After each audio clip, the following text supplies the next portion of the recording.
Приветствую вас, уважаемые зрители, подписчики и гости нашего канала.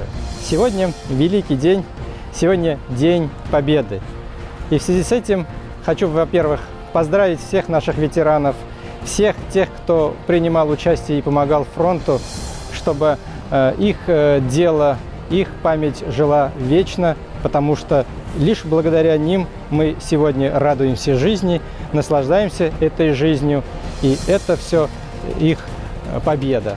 Сегодня у нас символ, не побоюсь этого слова, Великой Отечественной войны, а именно ППШ.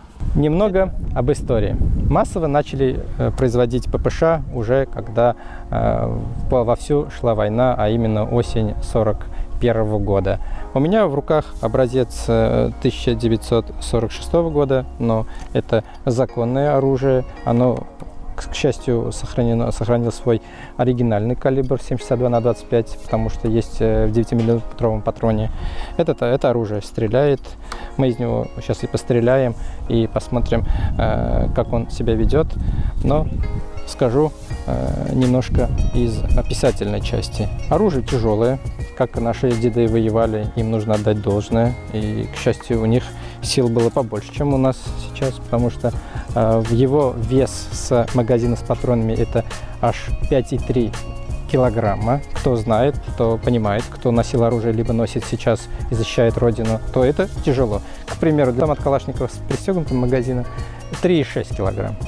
Да, кстати, 3,6 килограмм он без магазина. То есть без магазина это оружие весит столько же, сколько Калашников уже с патронами. Немножко расскажу вам о плюсах и минусах данного оружия. Разберем, посмотрим на его детали и постреляем.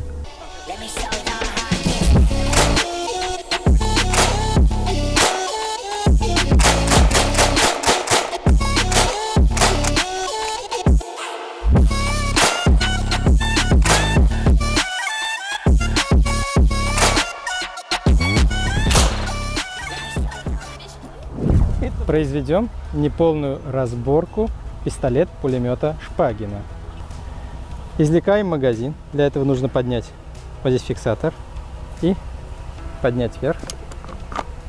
Вот таким образом легко получаем доступ к магазину.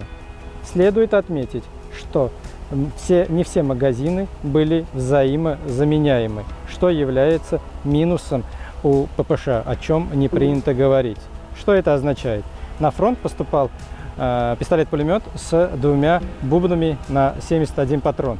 И из-за технологических издержек, либо еще из-за того, что они делались вручную, подгонялись, между бойцами даже бубны порой не подходили к друг другу.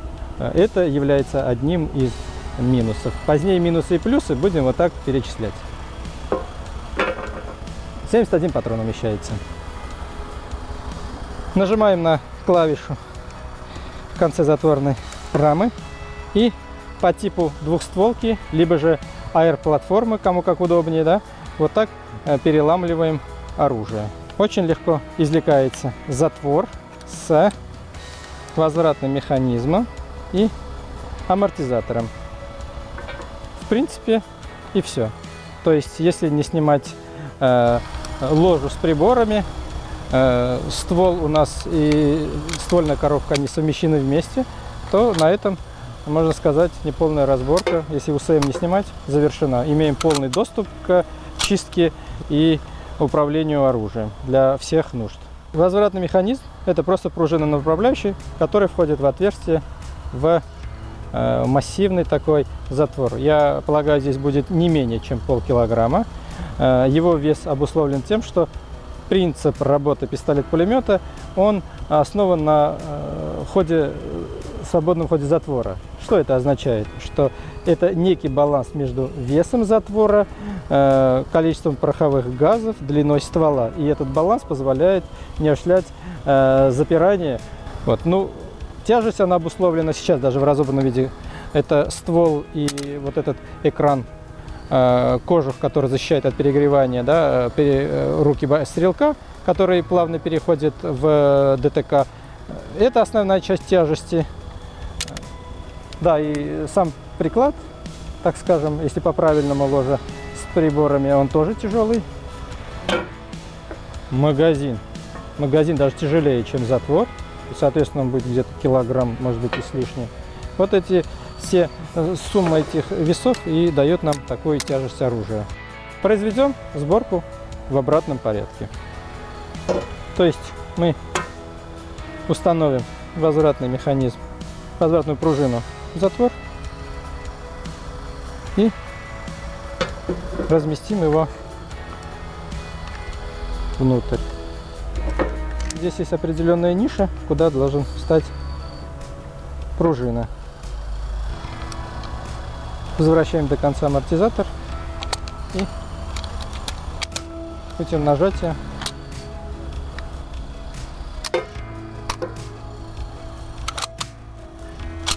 установим магазин, спускаем фиксатор. Оружие готово к стрельбе. Магазин разбирается нажатием. Вот здесь есть кнопочка, сюда, и вот так отводится назад и поднимается крышка. Вот. Для того, чтобы заряжать, нужно крутить вот так до упора и вот отсюда от подавателя начинать заряжать. Мне кажется, я не до конца сделал. Вот. И этими хлопотами хочу показать, насколько было сложно ребятам заряжать оружие, которое может за минуту произвести 1000 выстрелов, а тут умещается 71 патрон. Заряжаем в следующем порядке. Нужно вот так от подавателя раскладывать патроны. Вокруг стреляют, грохот, артиллерия, враг не дремлет, а мы заряжаем. Кто-то быстрее, кто-то медленнее. И вот бац, упал, ой, что делать? Вот как его достать? Чем его достать? Война идет вокруг, стреляют люди. Еще один упал. Берем, перевернем. Мы так не сдадимся. Все выпало. Подождите, не стреляйте. Поехали опять. Это все шутки. Наши бойцы справляются с этим очень хорошо. Но хлопотность и сложность заключается именно в этом, что магазин очень тяжело и трудно было заряжать.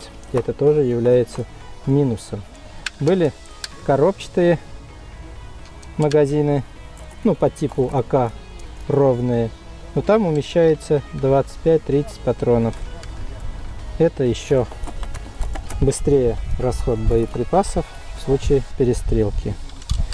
У меня нет никакой критики к пистолет-пулемету, он очень хорош, но мы о плюсах сейчас его тоже расскажем вам. Ну, я думаю, достаточно столько. Неважно, полностью мы зарядили магазин, либо нет. Когда мы закрываем крышкой, то пружина приводится в действие, и патроны подаются к основанию. То есть заряжают магазин полностью сам. Нажимаем и видим, что патрон встал. Нажимаем снизу кнопку и фиксируем, если, конечно, мы это сможем сделать.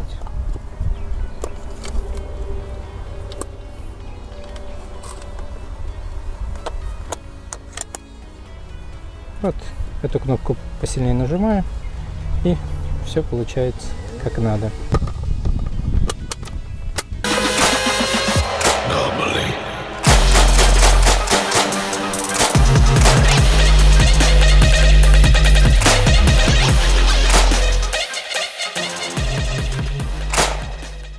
Дорогие друзья, впечатлений уйма, море, ну, космос. Отдачи вообще нет. Ну вот от слова вообще отдачи нету. Никакой отдачи нету. Единственное, у нас это гражданская версия, мы стреляем одиночными. И ствол немножечко клюет вперед, но это обусловлено тем, что там затвор почти полкило. Он бьет вперед, да, и поэтому наклоняется. Но я думаю, если стрелять очередью, учитывая скорострельность, то, ну, блин, можно хоть одной рукой стрелять. То есть в фильме это не фантастика. Это не западный боевик, когда мы видим наши войска штурмуют там этажи, проходя тысячи километров.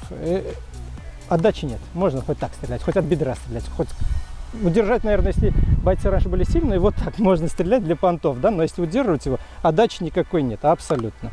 Ну, в восторге я от его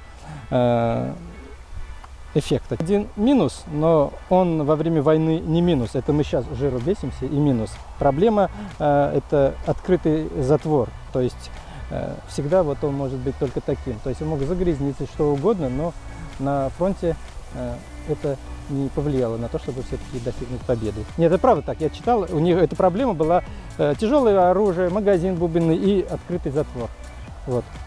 То есть если мы не хотим стрелять, надо отстегнуть, снять, выстрелить, и вот тогда будет закрытый затвор. Это был последний патрон.